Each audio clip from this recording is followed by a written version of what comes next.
شرم آتی ہے مجھے ایسے لوگوں کے بارے میں بات کرتے ہوئے۔ اپنے گھر میں خوشی کا موقع آتا ہے تو لوگوں کی دعوتیں کرتے ہو، لوگوں کو کھلاتے ہو پلاتے ہو۔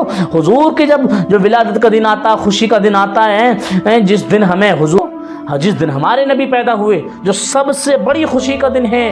الحمدللہ رب العالمین والعاقبۃ للمتقین والصلاة والسلام علی سید الانبیاء والمرسلین وعلی آلہ واصحابہ اجمعین، اما بعد، فاعوذ باللہ من الشیطان الرجیم، بسم اللہ الرحمن الرحیم۔ لقد جاءکم رسول من انفسکم عزیز علیہ ما عنتم حریص علیکم بالمؤمنین رؤوف الرحیم۔ صدق اللہ العظیم وبلغنا رسولہ النبی الامین المتین الکریم، ونحن علی ذلک لمن الشاہدین والشاکرین والحمد للہ رب العالمین۔ اللہم صل علی محمد وعلی آل محمد کما صلیت علی ابراہیم وعلی آل ابراہیم انک حمید مجید۔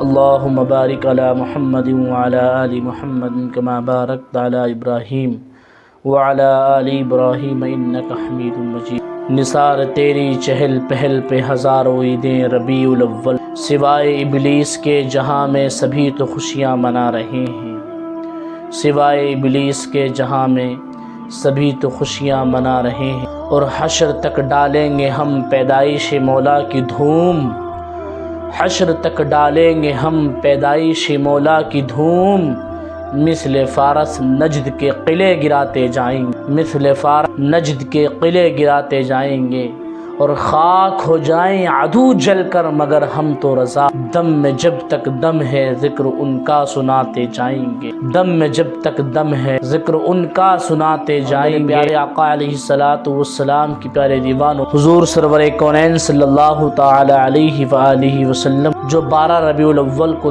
تشریف لائیں، ان کا سب سے بڑا احسان یہ ہے کہ ان کے آنے کے بعد ہمیں خدا کا پتہ، ان کے آنے کے بعد ہمیں رمضان ملا، ان کے آنے کے بعد ہمیں قرآن ملا۔ میرے پیارے آقا علیہ السلام کے پیارے دیوانوں، جو لوگ یہ کہتے ہیں کہ 12 ربیع الاول مصطفیٰ جان رحمت صلی اللہ تعالی علیہ وآلہ وسلم ولادت نہیں ہے، 9 کو ہے یا 18 کو ہے یا 11 کو ہے یا 10 کو ہے، تو میں کہتا ہوں جس تاریخ کو آپ مصطفیٰ جان رحمت صلی اللہ علیہ وآلہ وسلم ولادت مان رہے ہیں، اسی تاریخ کو حضور کا جشن ولادت مناؤ۔ آپ مناؤ تو صحیح، 12 کو نہ صحیح تو 9 کو مناؤ، 9 کو نہ تو 18 کو مناؤ، مناؤ تو صحیح کہ 12 ربیع الاول کا جشن، حضور کی آمد کا میلاد، یہ صحابہ نے نہیں کیا۔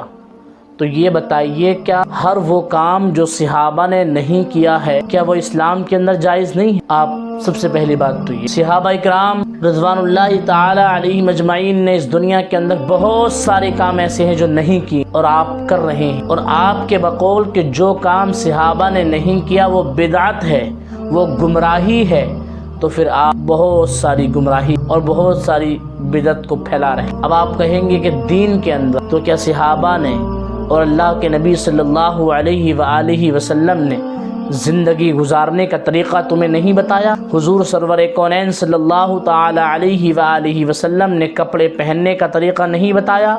حضور نے اپنی زندگی کے طریقے سے گزارے ہوں، کس طریقے سے گزارنے کا حکم فرمایا ہے کہ آپ کو یہ نہیں ملا؟ میرے پیارے آقا علیہ الصلوۃ والسلام کی پیارے دیوانوں، اب یہ لوگ کہتے ہیں کہ دین کے اندر نیا کام ایجاد کرنا، دین کے اندر نیا کام کرنا یہ بدعت ہے، یہ گمراہی۔ اچھا یہ بتائیے، حضرت امام بخاری رحمۃ اللہ تعالی علیہ جب آپ نے بخاری شریف لکھی تو آپ نے ہر حدیث لکھنے سے پہلے 2 رکعت نماز نفل ادا کی، اور اس سے پہلے آپ نے ہر حدیث لکھنے سے پہلے اور نفل پڑھنے سے پہلے ہر حدیث کے لیے تازہ غسل کیا، پھر 2 رکعت نماز نفل ادا کی حدیث لکھنے کے لیے۔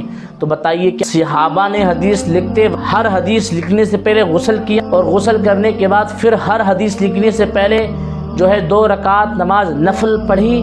اگر نہیں پڑھی تو پھر سب سے بڑی گمراہی اگر کسی نے کی ہے آپ کے بقول تو حضرت امام بخاری ہیں، ہمارے نزدیک نہیں ہیں، بلکہ آپ کے بقول آپ جو کہہ رہے ہیں، کیونکہ امام بخاری نے جو یہ کام کیا ہے یہ دین سمجھ کر کیا ہے اور یہ دین ہے، تو امام بخاری آپ کے نزدیک معتبر شخصیت نہیں ہوئے، معتبر عالم دین نہیں ہوئے، معتبر امام نہیں ہوئے، کیونکہ آپ ان کے اوپر پھر آپ نے کہہ دیا کہ جو دین میں نیا کام گڑھ لے اور جو صحابہ نے نہ کیا ہو وہ بدعت ہے، گمراہی ہے، تو پھر آپ کے بقول تو پھر امام بخاری کے اوپر کیا فتویٰ لگے گا بتائیے آپ؟ پھر تو آپ کے نزدیک بخاری شریف جو ہے یہ معتبر کتاب نہیں ہوئی۔ میرے پیارے آقا علیہ الصلوۃ والسلام کی پیارے دیوانوں، اسی طریقے سے اب آپ دیکھیے الحمدللہ ہم امام بخاری کو اپنے امام تسلیم کرتے ہیں، اور امام بخاری نے جو بخاری لکھی ہے الحمدللہ ہم سر تسلیم خم کرتے ہیں، ہم اس کو اپنے سینوں میں رکھتے ہیں، اپنے سروں کا تاج بناتے ہیں، ہم اس کو پڑھتے ہیں اور اس سے ہم استفادہ حاصل کرتے ہیں۔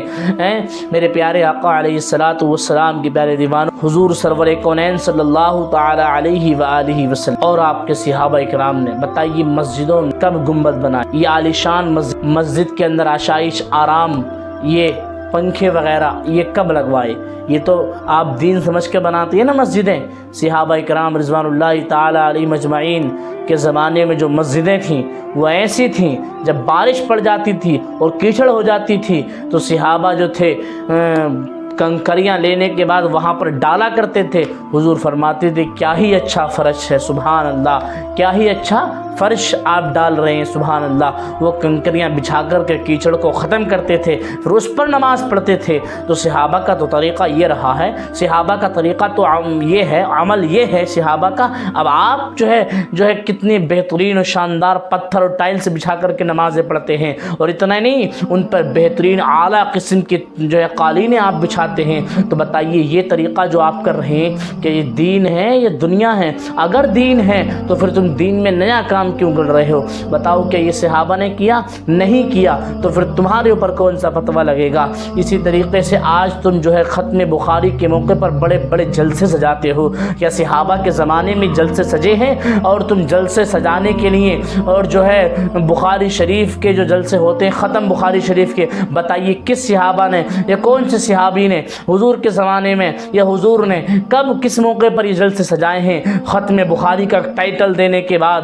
آپ بتائیے کب ایسا ہوا ہے؟ آپ جو یہ کام کر رہے ہیں یہ دین سمجھ کے کر رہے ہیں کہ دنیا سمجھ کے کر رہے ہیں؟ دنیا نہیں بلکہ دین سمجھ کے آپ یہ کام کرتے ہیں، جو کہ صحابہ نے نہیں کیا، جو کہ تابعین نے نہیں کیا، تو آپ کر رہے ہیں۔ اور جب آپ کر رہے ہیں تو پھر آپ کے اوپر کون سا فتویٰ لگے گا؟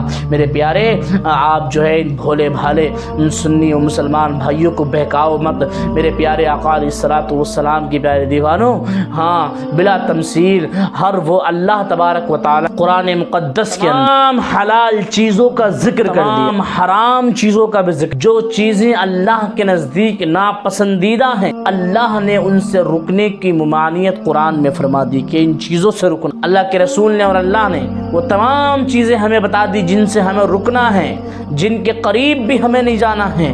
جو چیزیں ہمارے لیے حرام ہیں وہ حرام ہو گئی، اللہ نے پہلے ہی جو ہے ہمارے لیے حرام کر دی۔ ہمیں ان چیزوں کے پاس نہیں جانا ہے، نہ وہ کام کرنے ہیں، اور جو چیزیں ہمارے لیے حلال ہیں ان کا سارا ذکر حلال کا اور حرام کا قرآن کے اندر موجود ہے۔ تو بتاؤ قرآن کے اندر کہاں لکھا ہے کہ میلاد النبی منانا حرام ہے؟ یا کون سی حدیث میں ہے کہ میلاد النبی منانا حرام ہے؟ میرے پیارے آقا علیہ الصلوۃ والسلام کی پیارے دیوانوں، آپ کے پاس کوئی دلیل نہیں ہے اور آپ دلیل دے نہیں سکتے، اور یہ دلیل بھی آپ نہیں دے سکتے کہ جو کام صحابہ نے نہ کیا ہو وہ حرام ہے، حرام ہے۔ اگر کہیں ایسا لکھا ہو تو آپ ہمیں وہ حدیث دکھائیے، وہ قرآن کی آیت دکھائیے جس میں یہ لکھا ہو کہ جو کام صحابہ نے نہ کیا ہے وہ حرام ہے۔ تو بلا تمثیل آپ یہ دکھا نہیں سکتے۔ میرے پیارے آقا علیہ الصلوۃ والسلام کی پیارے دیوانوں، لوگوں ان گمراہوں سے بچو، ان جو ہے دیوبندیوں وہابیوں سے، ان غیر مقلدوں سے بچو۔ یہ تمہارے دین کے بھی دشمن ہیں، تمہاری جان کے بھی دشمن ہیں، تمہارے ایمان جان کے بھی دشمن ہیں، نہ تمہیں یہ دنیا کا چھوڑیں گے نہ تمہیں آخرت کا چھوڑیں گے۔ میرے پیارے آقا علیہ السلام کی پیارے دیوانوں، اللہ اس کے رسول صلی اللہ علیہ وآلہ وسلم نے جو تعلیمات ہمیں عطا فرمائی ہے بس اس کو لے لو، اور جن چیزوں سے انہوں نے رکنے کا حکم دیا ہے بس ان سے رک جاؤ، جس کا حکم دیا اس پر عمل کر لو، جن سے روکا ان سے رک جاؤ، اسی میں ہماری اور آپ کی کامیابی ہے۔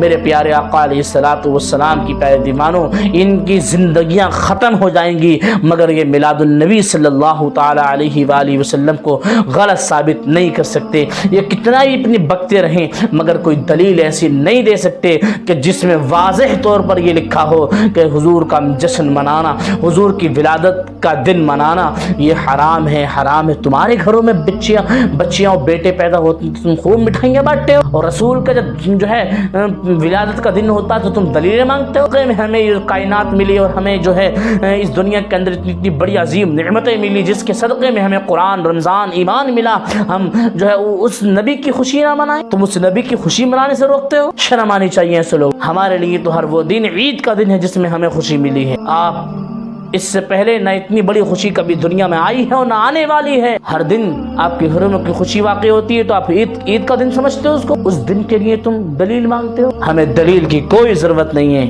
ہم بس اللہ اس کے رسول سے محبت کرنے والے ہیں۔ ہاں، جس دن ہمارے نبی اس دنیا میں تشریف لائے ہیں ہمیں وہ دن خوشی کے طور پر منانا ہے، لوگوں کو محبتیں بانٹنی ہے، محبت سے بات کرنی ہے، حضور کا اخلاق لوگوں کو درمیان بتانا ہے، حضور کی سیرت بتانی ہے، حضور کے طریقہ، حضور کی پیدائش کے وقت جو واقعات ہوئے ہیں، جو معاملات ہوئے ہیں بس ہمیں وہ لوگوں کو بتانے ہیں۔ اب تم جلتے ہو تو جلتے رہو، ان کی مہک نے دل کے غنچے کھلا دیے ہیں، جس راہ چل دیے ہیں کوچے بسا دیے ہیں۔ اور حضور نے تو ہم سے اتنی محبت کی ہے، رات رات بھر ہمارے لیے رو رو کر وہ گزارتے تھے، رات رات بھر ہمارے لیے سجدے کر کر روتے تھے۔ اللہ اکبر کے اللہ کے نبی فرماتے تھے یا رب حب لی امتی، اے اللہ میری امت کو معاف کر دے، میری امت کو میرے حوالے کر دے۔ اور آپ اسی نبی کی خوشی منانے کے بارے میں آپ ہم سے سوال کرتے ہو۔ اللہ کیا جہنم اب بھی نہ سرد ہوگا، رو رو کے مصطفیٰ نے دریا بہا دیے ہیں، دربے بہا دیے ہیں، نثار تیری چہل پہل پہ ہزاروں عیدیں ربیع الاول، سوائے ابلیس کے جہاں میں سبھی تو خوشیاں منا رہے۔